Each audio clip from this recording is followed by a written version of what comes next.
कि जब आप गाड़ी नई लेते हैं तो जिस हिसाब से गियर शिफ्ट्स का मूवमेंट और उसमें जो फ्री प्ले होता है वो बहुत कम होता है। अगर धीरे धीरे over a period of time आपको लगता है कि उसमें फ्री प्ले थोड़ा बढ़ गया तो कृपया करके ऑथराइज वर्कशॉप में ले जा करके उसको चेक करा लीजिए। हो सकता है कि आपकी केबल टूटने के कगार पे हो। अगर टूट जाएगी तो रोड पे बहुत परेशानी में पड़ जाएंगे। ताकि पहले पता चल गया तो आप उसका समाधान केबल रिप्लेसमेंट करा के करा सकते हैं। तो ध्यान ये देना है कि गियर का जो मूवमेंट था उसमें अगर धीरे धीरे प्ले बढ़ता है तो आप कहीं ना कहीं से अंदाजा कर लें कि इसकी केबल को चेक कराने का समय आ गया है।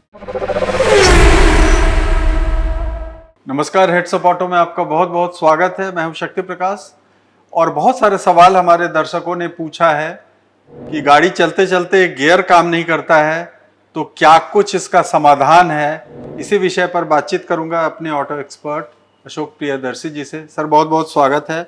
बहुत सारे सवाल आए हैं, खासकर मैनुअल ट्रांसमिशन को लेके सवाल हैं कि कई बार ऐसा होता है कि चलते गाड़ी चल रही है और गियर काम करना बंद कर देता है, तो इसको पहले से समझने के लिए उनको क्या समझने की ज़रूरत।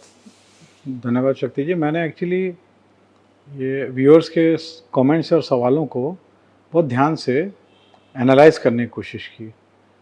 तो क्योंकि इन्फॉर्मेशन जो आती है वो थोड़ी फ्रेगमेंटेड आती है तो उसको हम लोग ने सबको एक जगह कोलेट करके ये समझा और फिर कुछ लोगों ने जिन्होंने सवाल पूछा था उनको हम लोग ने दोबारा ईमेल से कंफर्म किया कि आपकी गाड़ी कौन से साल की बनी हुई है, कौन सी गाड़ी है। उससे हम लोग को ये पता चल सका कि लार्जली हमारे दर्शक क्या पूछना चाह रहे हैं। तो इस एनालिसिस के बाद जो निष्कर्ष आया वो मैं आज के वीडियो के माध्यम से आपको बताने जा रहा हूँ जी। सही बात है कि ये मैनुअल ट्रांसमिशन की बात हो रही है जिसमें कि गियर लीवर से आप गियर्स को चेंज करते हैं। तो होता क्या है शक्ति जी कि अल्टीमेटली आप गाड़ी के अंदर बैठे हैं और इंजन और जो ट्रांसमिशन है वो तो गाड़ी के बाहर है, मतलब बोनेट एरिया में है, इंजन बे में है। तो आपका गियर लीवर गाड़ी के अंदर है और गियर बॉक्स या ट्रांसमिशन असेंबली बाहर है। तो उसको कहीं ना कहीं से कोई ना कोई माध्यम से वो तो कनेक्टेड होगा। बिल्कुल। तो मैनुअल ट्रांसमिशन में पहले क्या होता था, गियर लीवर से लेके गियर बॉक्स तक कुछ रॉड्स होती थी, मतलब मैकेनिकल लिंकेजेस जो होते थे वो एक रॉड के रूप में या कोई मैकेनिकल कनेक्शन के रूप में हुआ करता था। तो इससे क्या होता था कि गियर शिफ्ट जो है वो थोड़ा सा हार्डनेस होती थी उसमें, और वो उसमें थोड़ा प्ले भी ज़्यादा होता था। प्ले को हम लोग उसको बोलते हैं कि कोई मूवमेंट जो है उसमें कुछ फ्री प्ले हो, मतलब थोड़ा बहुत गियर हिला रहे हैं उससे कोई चेंजेस नहीं हो रहे हैं, बट ज़्यादा हिला रहे हैं तो चेंज हो रहा है। वो शुरू में कम होता है, फिर जैसे जैसे वेयर एंड टेयर होता है तो गियर लीवर में थोड़ा प्ले बढ़ जाता है, मतलब फ्री प्ले बढ़ जाता है। तो जब मैकेनिकल लिंकेजेस होते थे तो गियर शिफ्ट भी उतना स्मूथ नहीं होता था और उसमें फ्लेक्सिबिलिटी भी कम होती थी। कोई फिजिकल डैमेजेस हुए नीचे से उसमें भी गियर के पोजीशन में काफी वेरिएंस आ जाता था। तो फिर एक नई टेक्नोलॉजी आई जिसमें कि गाड़ी के अंदर जो गियर लीवर है उससे जो कनेक्शन होता था वो केबल के द्वारा होने लगा। ओके। अब केबल जो है वो इलेक्ट्रिकल केबल भी हो सकती है, बट ये मैकेनिकल केबल है। आप जैसे टू व्हीलर में हैंड ब्रेक लगाते हैं, एक्सेलरेटर लेते हैं, तो उसमें भी केबल्स होती हैं। तो मैं दर्शकों को इसलिए बता रहा हूं ताकि वो कोरिलेट कर सके। उस तरह की एक केबल होती है जो कि गियर लीवर से कनेक्टेड होती है और चली जाती है ट्रांसमिशन तक, ताकि जब आप यहां हिलाते हैं तो केबल के माध्यम से ये मूवमेंट गियर बॉक्स तक पहुंच जाता है या ट्रांसमिशन तक पहुंच जाता है। तो केबल क्यों लाया गया? केबल लाने से सबसे पहले तो गियर शिफ्ट स्मूथ हो गए, इजी हो गए, ताकत कम लगती थी और उसके थ्रो भी कम होने लगे। मतलब पहले क्या होता था, फर्स्ट गियर अगर यहाँ जा रहा है तो सेकंड यहाँ आता था। वो केबल के बाद क्या हुआ कि ये शॉर्ट थ्रो हो गया। स्मूथ तो हुआ ही, तो उसका थ्रो जिसको कहते हैं, मतलब जो ऑपरेशंस का जो टोटल दायरा है वो भी छोटा हो गया। मतलब यहाँ फर्स्ट लग गया, फिर सेकंड लग गया, फिर थर्ड लग गया। ये इतने छोटे दायरे में होने लगा जो पहले थोड़ा लंबा दायरा था। तो वो थोड़े लिए आपके लिए कन्वीनियंट हो गया, ताकत कम लगने लगी और रिफाइनमेंट बढ़ गया।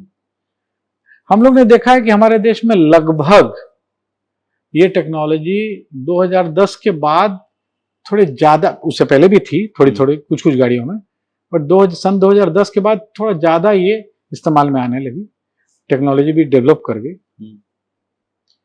अब हुआ क्या कि इसके बाद कुछ सालों के बाद अचानक आपने देखा कि गियर का मूवमेंट, गियर लीवर तो हम हिला रहे हैं बट एक्चुअली गियर एंगेज नहीं हो रहा है।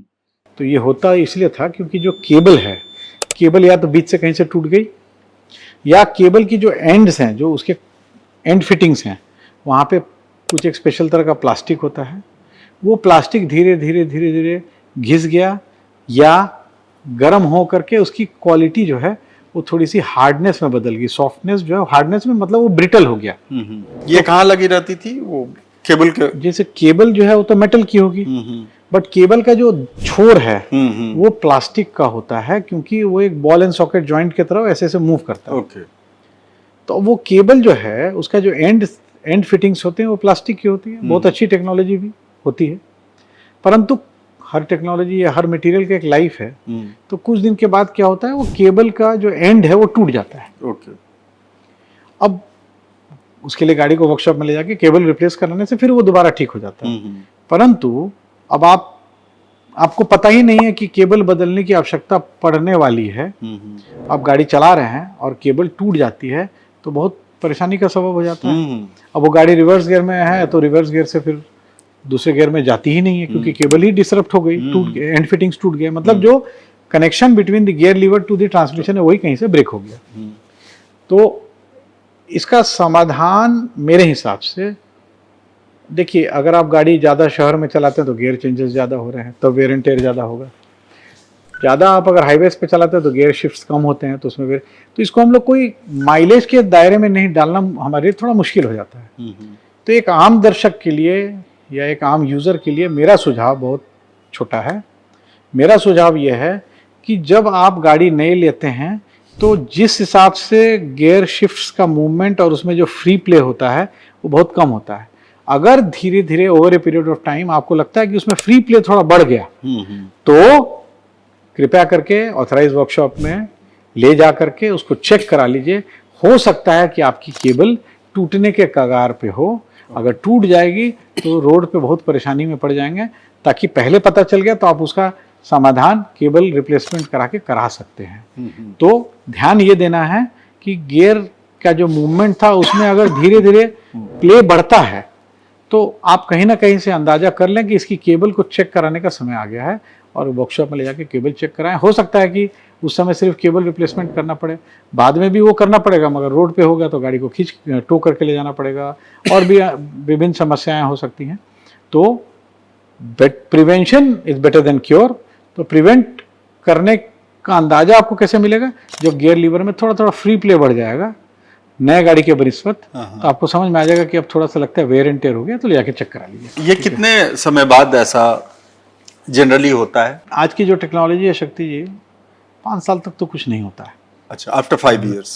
5 साल या 70-75 हज़ार किलोमीटर तक, मतलब ये कोई बेंचमार्किंग नहीं कर सकते हैं, बट मेरा जो अनुभव कहता है 5-6 साल 60-70 हज़ार किलोमीटर तक तो कुछ नहीं होता है। अब गाड़ी पानी में चली गई और केबल में पानी घुस गया और केबल खराब हो गई, वो मैं नहीं कह सकता। अंडर नॉर्मल यूसेज अगर आपकी गाड़ी प्रॉपरली उसका रख रखाव ठीक से होता है तो मुझे लगता है 5-6 साल या 60-70 हज़ार किलोमीटर तो कुछ प्रॉब्लम नहीं होनी चाहिए। कुछ ज़्यादा कुछ कम लगभग इस रेंज में होता है, परंतु उससे ज़्यादा आसान है कि आप देखिए, आपको लगे कि प्ले थोड़ा बढ़ गया है तो ले जाके चेक करा लीजिए। अशोक जी, बहुत बहुत धन्यवाद, क्योंकि ऐसे ही यूनिक जानकारी जो हमारे दर्शकों को बहुत हद तक फ़ायदा पहुंचाती है, और इंडिकेटर एटलीस्ट समझ पाते हैं कि हाँ, ये चीज़ अगर हो रहा है तो मुझे ये सॉल्यूशन करना है। कुछ अर्ली इंडिकेटर्स इसको कहते हैं। जी जी। तो उससे क्या होता है कि कम से कम कभी ऐसे सिचुएशन में आप फंसने से बच सकते हैं जो कि अनवांटेड हो। जी बिल्कुल, बहुत बहुत धन्यवाद, और ऐसे ही कंटेंट को देखने के लिए हमारे चैनल को ज़रूर से सब्सक्राइब करें, और हेड्स अप ऑटो के फेसबुक और इंस्टाग्राम पेज को भी फॉलो करें। दीजिए शक्ति प्रकाश को अभी के लिए इजाज़त। बहुत बहुत धन्यवाद।